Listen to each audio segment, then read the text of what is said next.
How do I increase muscle mass? How do I get my chest bigger? How do I get my arms bigger, my legs?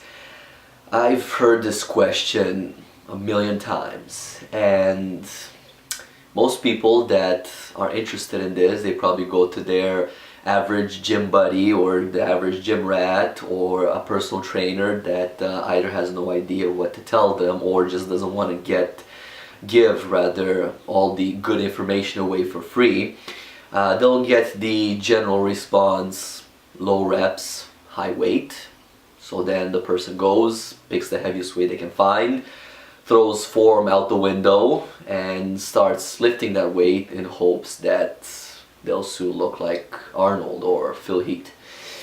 Well, fact of the matter is there is a little bit more to it than just lifting weights aimlessly as heavy as you can. And 1 rep max type of exercises don't build muscles the way you want them or the way that people have asked me in the past to build. So they build strength, they're great for building strength, but if you rely on just 1 rep max type of exercises, you'll be getting nowhere.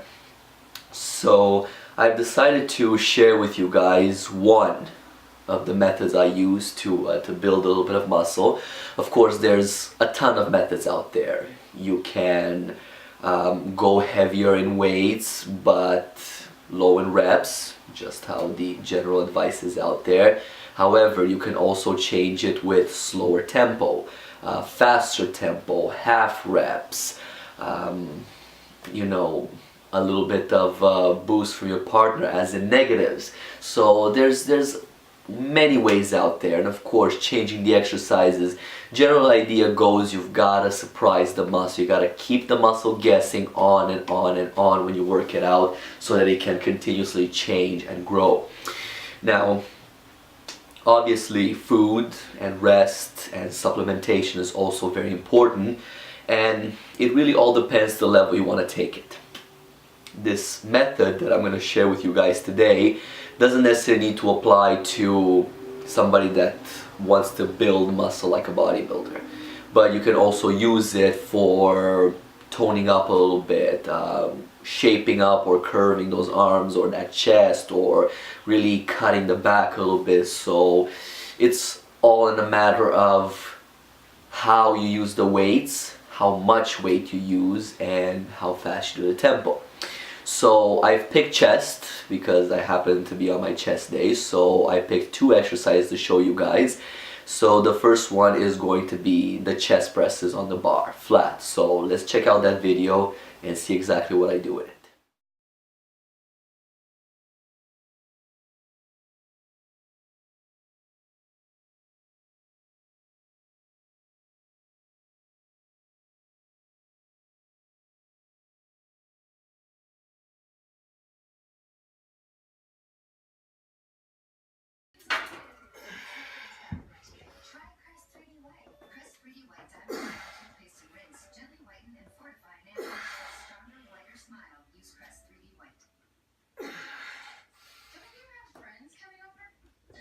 Now, as you saw in that video, I kept a tempo that was very low. So I was really controlling the bar all the way down to the chest, all the way up back to almost a lockout position.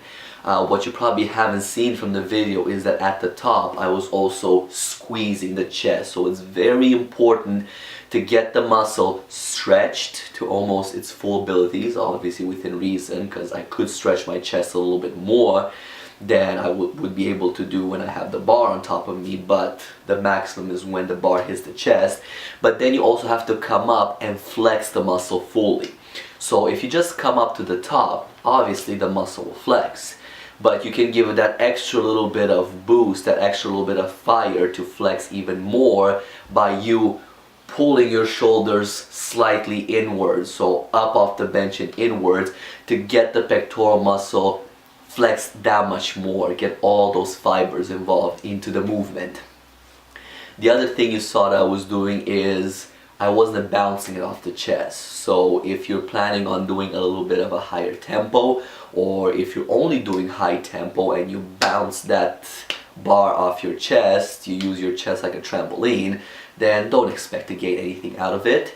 And obviously go nice and deep. Can't stress that enough. Stretch the muscle fully. So I was going slow. I was keeping the muscle under tension. Time under tension is something that your muscle needs in order to grow. Whether you do it isometrically, so you stop at a certain point and just hold it there till your muscle gives in, or you just keep the concentric and the eccentric motion, the up and down motion in this case, nice and slow. You're keeping that muscle under tension, you keep the muscle guessing. Now that was the first video on the full range of motion chest press. The second one, you saw the upper halves or the half motion chest press. What I did with this one, I haven't filmed the whole thing, but the whole idea is pick as much weight as you can comfortably do around 8, 10, or 12, right? For me, I generally start at 12, I go to 10, I go to 8, and then 6. And I try to ideally keep the same weight. If I need to throw off a little bit of weight, that's fine. But building muscle doesn't always mean that you need to lift 1,000,000 pounds every time. You need to use the weight that you feel that is heavy for your muscle when you get to that last few reps. So you have to really struggle on those last few reps. So what I generally do is I do my 6, 8, 10, or 12 reps, and at the end I throw the half motions. Now obviously those are a little bit easier for your muscles because you're only going halfway down, so you don't get that full stretch, but the muscle is shocked in a sense that you have to stop it mid-stretch and then force it to contract back up. Now if you're only doing the half motion, so if you only go halfway with the bar up and down, then you're doing nothing again. You're wasting your time, alright? You're cheating on the exercise.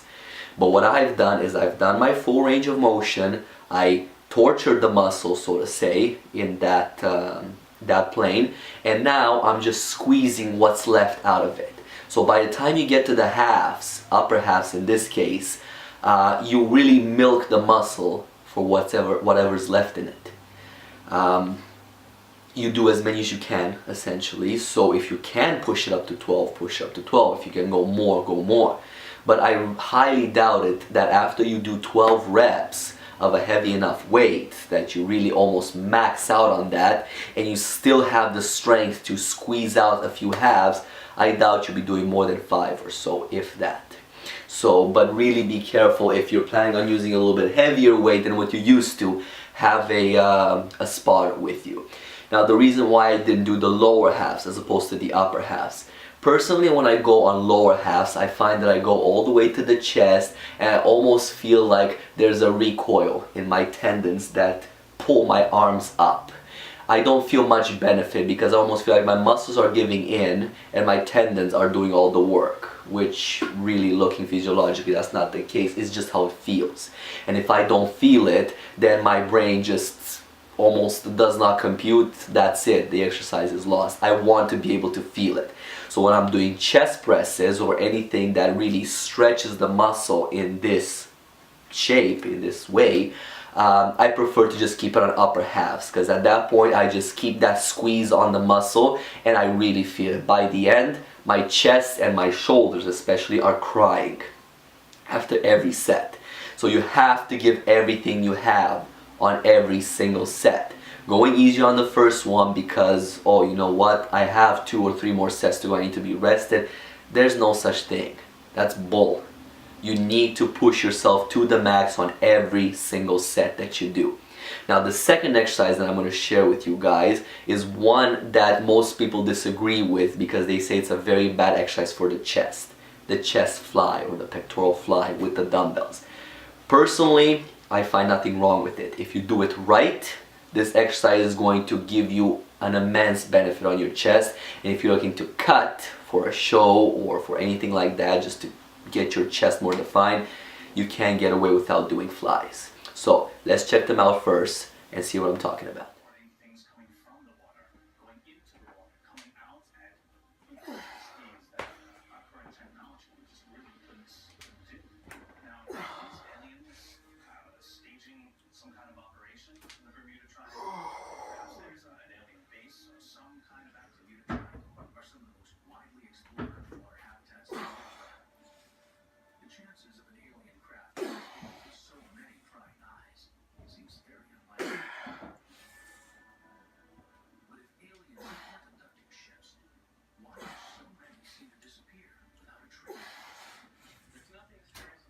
So as you saw in these ones, I do the full range of motion.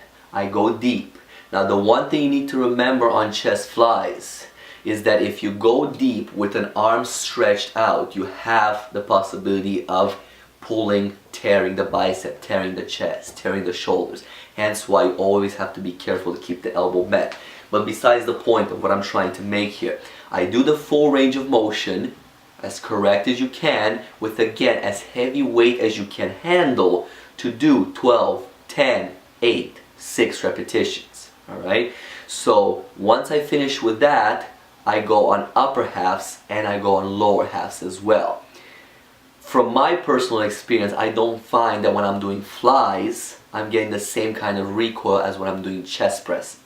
Mainly because on chest presses my arms are so much closer, whereas flies are much more open.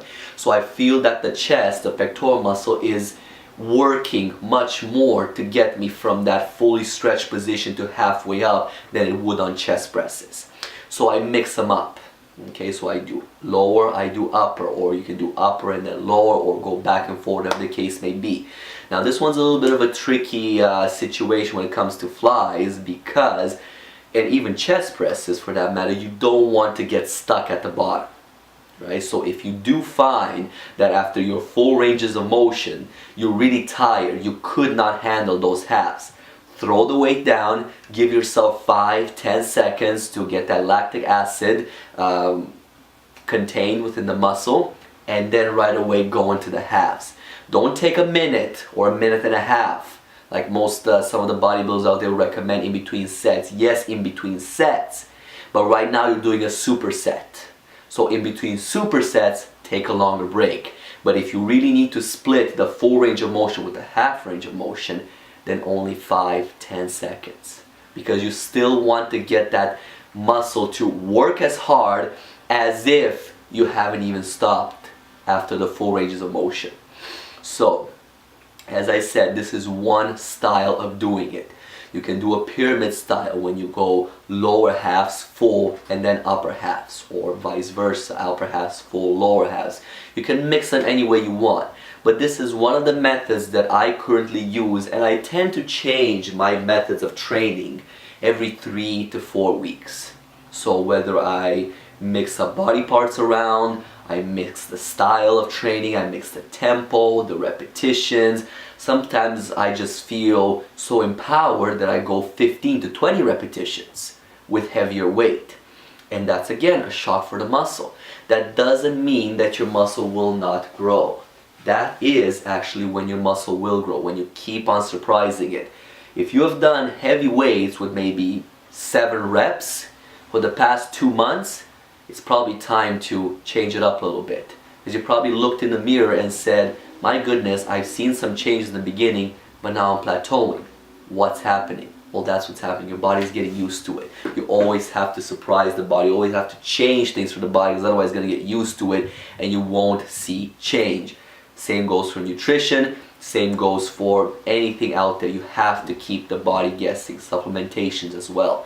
You keep taking the same pill over and over again, the body's going to build an immunity to it, and you are not going to see the same results or the same effect out of that pill as if you would have when you first started. So again, like I said, there's many more styles out there. This is one of the styles that I'm currently using right now to train myself, and really after every workout with this type of style, I feel that I'm sore. So essentially is slow movement, so low tempo, full range of motion, and then a half range of motion right away. Relatively heavy weight. It's not the max that I can do on chest press, and I don't want to. I'm not ego lifting. I am trying to build muscle. So relatively heavy weight, but enough so you can rep out 12. Like I said, heavy enough weight, and the posture, the range of motion needs to be there. If you do it crap, then expect crap out of it. So again, I really hope this video helps for you guys. I'm going to be posting others with other different methods of building muscle, but also don't take this method alone as just being for bodybuilding. It can be used for anything, because not everybody can lift the same weight that I have lifted in the video, and some people can lift more. But if you're looking to tone up and just kind of shapen up the muscle a little bit, reduce that weight a little bit. Put it just a tad bit lighter, but again, you should only be able to go 12 or maybe 15 if you really feel like you can go a little bit higher and your muscle has more endurance than myself or anybody else out there. So keep on pushing out there. Give me a few ideas what you thought about it, if this method, if you've tried it before in the past, if it's worked for you, or if you just heard about it and you want to try it. Let me know how it works for you after you try it. So I'm really curious to see if it gives as good a results for other people out there as it gives for me. So I really hope again it helped you guys, and keep checking in. I'll be posting a few more videos on advice on how you can get yourself bigger, leaner, and more successful in your gym. See you on my next video.